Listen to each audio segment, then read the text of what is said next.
There are 4 parts of this experiment, and the first part is to prepare a stock solution of IAA. IAA is a powder, and it's carcinogenic, it's mildly carcinogenic, so it's not a very safe chemical to be using. Normally this first part of preparing the stock solution is carried out by the teacher.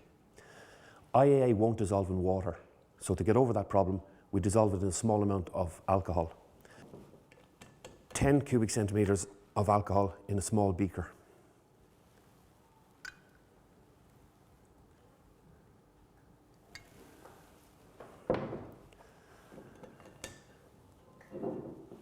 Now, because IAA is carcinogenic, for the next bit, it's a powder, we have to weigh out 0.1 gram of IAA, 0.1 of a gram, which is very little.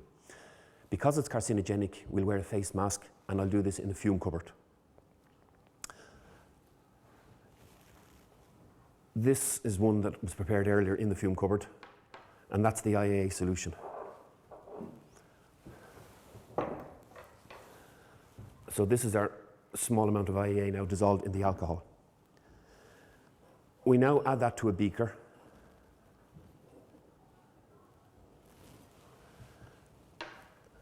And we add 800 cubic centimetres of water, approximately.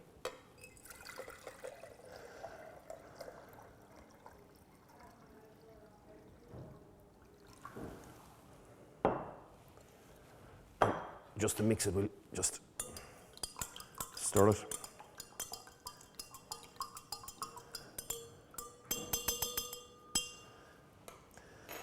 To clear off the alcohol, to remove the alcohol from that, we put it on we heat it to 80 degrees centigrade for 5 minutes. So using a hot plate, we'll heat it to 80 degrees centigrade for 5 minutes, and that will cause the alcohol to evaporate away. Having left it for 5 minutes at 80 degrees centigrade, that means the alcohol has evaporated away. So take out the thermometer and remove the beaker from the hot plate. We now leave the beaker here to cool down to room temperature. Having allowed the solution to cool down to room temperature, we'll now add the contents to a volumetric flask.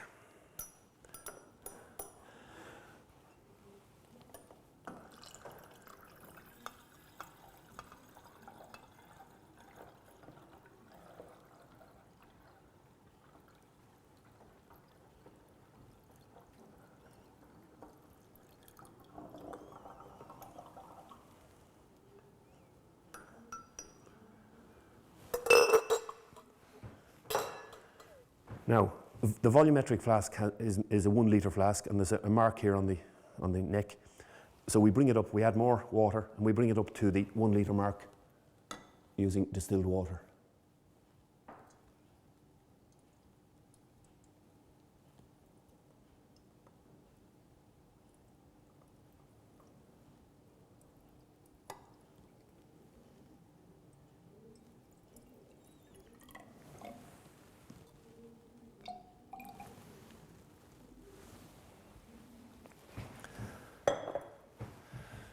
Now, I'll just shake it to mix the contents thoroughly.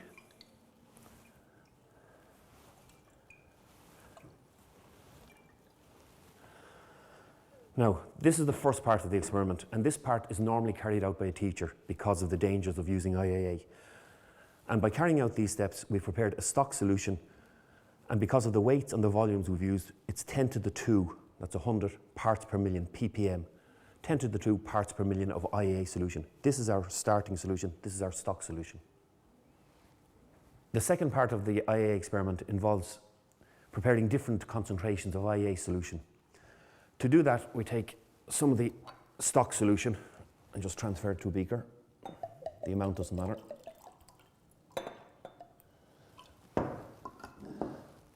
And we take 10 cubic centimetres of this stock solution.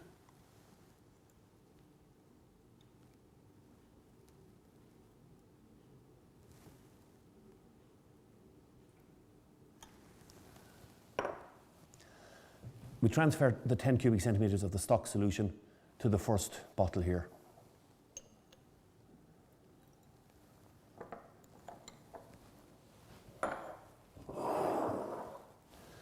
And I just put in the pipette. To the other 7 bottles, we add 9 cubic centimetres of water, distilled water. So each of these 7 bottles will get 9 cubic centimetres of distilled water, which we've measured out already. So just add in our 9 of water into each of them.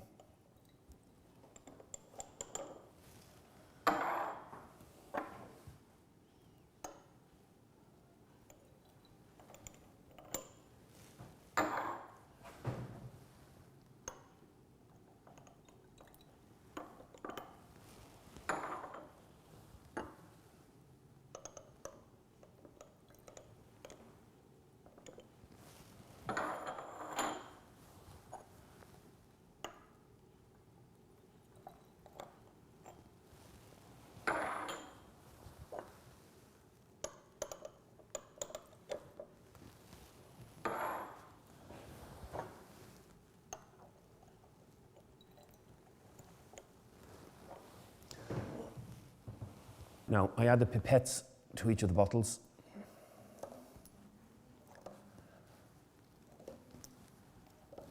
And we don't need a pipette in the last bottle. And just to recap, in the first bottle, we have 10 cubic centimetres of the stock solution. In each of the other 7 bottles, we have 9 cubic centimetres of distilled water. We now carry out what's called a serial dilution. And to do that, we take 1 cubic centimetre of the stock solution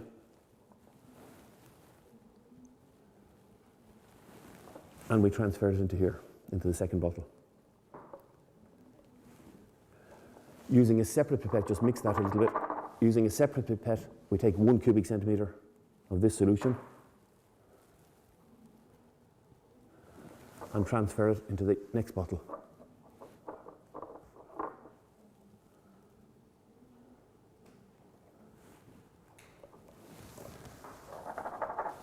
Again, repeating the process, 1 cubic centimetre again.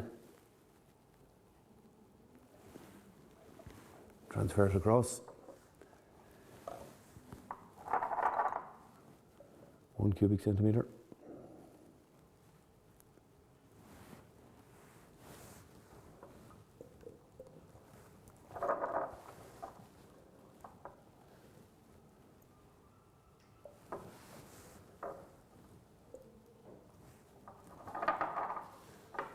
One cubic centimetre again of the solution.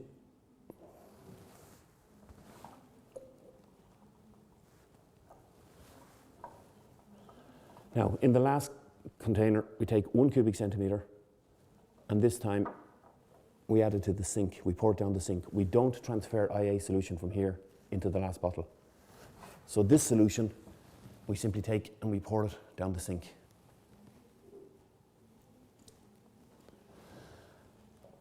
That means there's no IAA solution in the last container. There's only water. That's the control. In carrying out all that procedure, that serial dilution, we've created different concentrations of IAA. The first concentration is 10 to the 2 parts per million. The second one is 10 to the 1 parts per million. The third one is 10 to the 0, that's 1 part per million. 10 to the minus 1 parts per million. 10 to the minus 2 parts per million. 10 to the minus 3 parts per million. 10 to the minus 4.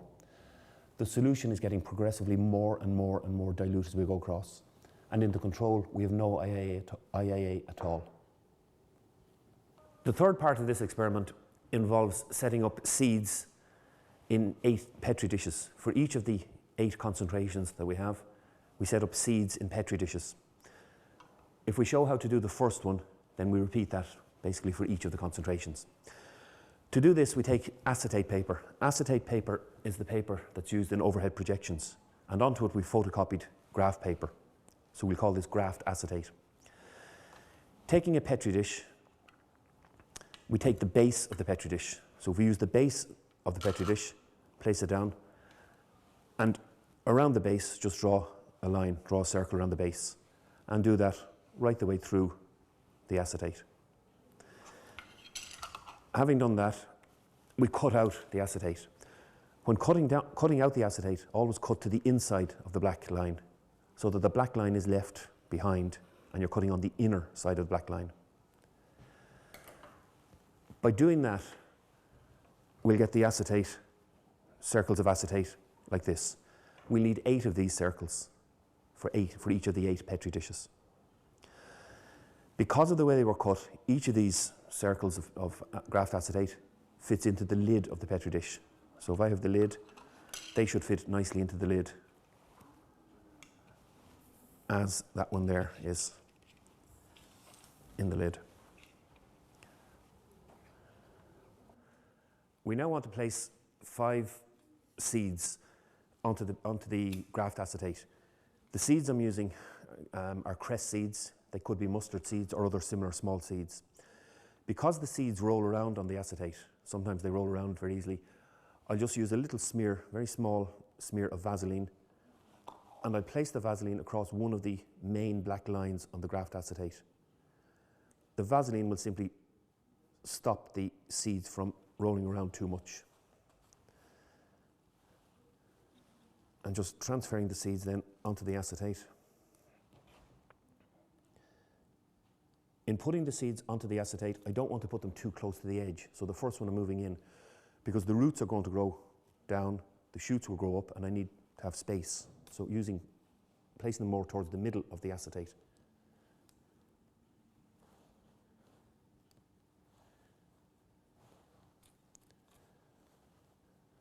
And we're using 5 seeds.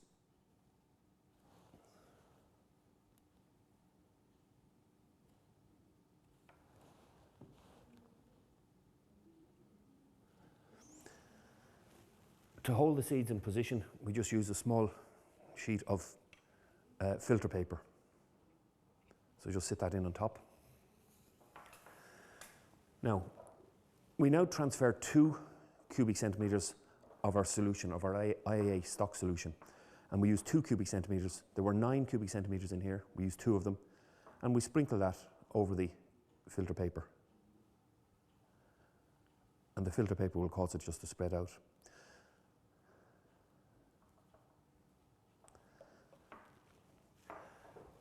Using a little bit of cotton wool just for support, just put in a few pieces of cotton wool.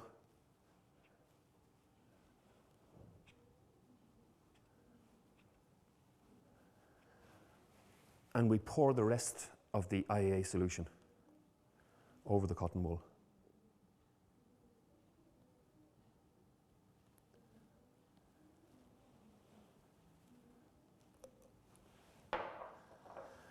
Now, placing the base down onto it, and I label it 10 to the 2.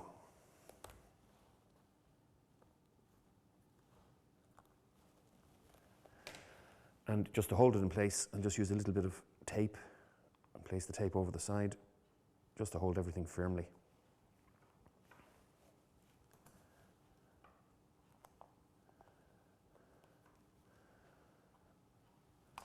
Now, having done that for the first solution, we now repeat that for all the other concentrations, for the other 7 dishes. So having done the first one, we'll repeat that for all the dishes in the same way. Having set up the 10 to the 2 parts per million concentration, we then do the same for all the other 7 concentrations. And when that's done, the results will be as such. 8 Petri dishes looking like that. We now need to store the Petri dishes for a few days in a warm place to allow the seeds to grow. In storing the Petri dishes, we have to make sure that the seeds are not stored in that orientation, because if they are, the shoots will grow up away from gravity, the roots will grow down, and they'll be all mixed together. We must make sure that the seeds are horizontal in that position, in that orientation. That allows the roots to grow down, geotropism, the shoots to grow up away from gravity. So the second dish, again, same orientation, the seeds horizontal. And we do the same with all 8 dishes, seeds all the time horizontal. Having stored all 8 dishes with the seeds horizontally and put an elastic band around them to hold them in place, we now want to store them for a few days to allow them to grow. So we'll store them I'll use a lid here, and if I store them, and again the seeds being horizontal, I'll just use a piece of cotton wool to prevent them from rolling. We now leave the seeds in a warm place, room temperature will be fine, for several days. Hopefully the roots will grow down and the shoots will grow up. In this experiment, we compare everything with the control. So taking the control dish, and we can see that in the control dish, we only had distilled water. We had no IAA. In the control dish, the shoots have grown upwards and the roots have grown down here. If we compare that dish with one of the other dishes, in this dish, for example, we can see that compared to the control, the shoots in this dish have grown longer than the shoots in the control. If we take a second comparison, compared to the control, which is in the middle, the shoots in this second dish have grown shorter than the control. IAA, or indole acetic acid, is a plant growth regulator. Sometimes it acts as a growth stimulator, so it's a growth promoter, as it is in this dish. And sometimes it acts as a growth inhibitor, as it does in this dish, at least for the stems. At some concentrations, as in this one, there's no growth at all, no shoots or no roots. So IAA is acting as a growth inhibitor, a complete 100% growth inhibitor. To obtain more accurate results, we have to measure the length of the roots and shoots in each dish. We'll do that using the graft acetate. So if I, just using this as an example, if I open up the dish,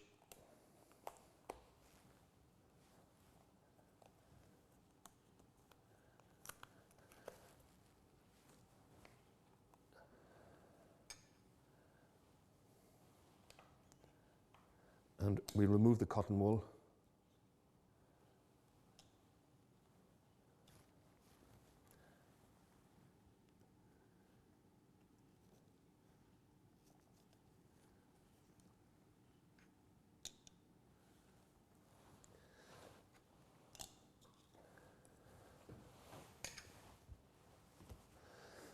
We now measure the length of the shoots, in this case, using the graft acetate. We obtain the length of the 5 shoots and we calculate the average. That average is shown on one of the slides that follows for the stems. Using the standard formula, we can convert from the lengths to the percentage stimulation or inhibition in each case. We do the same for the roots, for the length of the roots, as is shown on a following slide. We count the length of each of the 5 seeds. And having done that, as we can see on the slide, we add them together to get a total length for the control of 17. If we divide the 17 by 5, because there were 5 seeds, we'll get the average length 3.4. We do the same for 10 to the naught, for the seeds in the 10 to the naught solution. We measure the length of each of the 5 stems or shoots. If we add them together, we get a total, as you can see on the slide, of 32.5. Divided by 5, that gives us 6.5. And we do the same for the stems at 10 to the 2 concentration. Total length becomes 12.5 and the average 2.5. Using the formula shown on the slide, we can convert from those lengths to the percentage stimulation or inhibition. On the slide we can see that from these results, an IAA concentration of 10 to the 0 parts per million produced a 91% stimulation. In other words, the shoots grew 91% longer than they did in the control. At the 10 to the 2 concentration, the shoots were 26% inhibited. In other words, they were 26% shorter than they were in the control.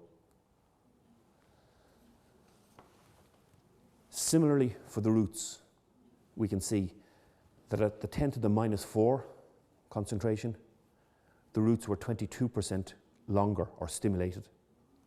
There was 22% stimulation, they were 22% longer than the control. And at the 10 to the 2 concentration, there was 100% inhibition.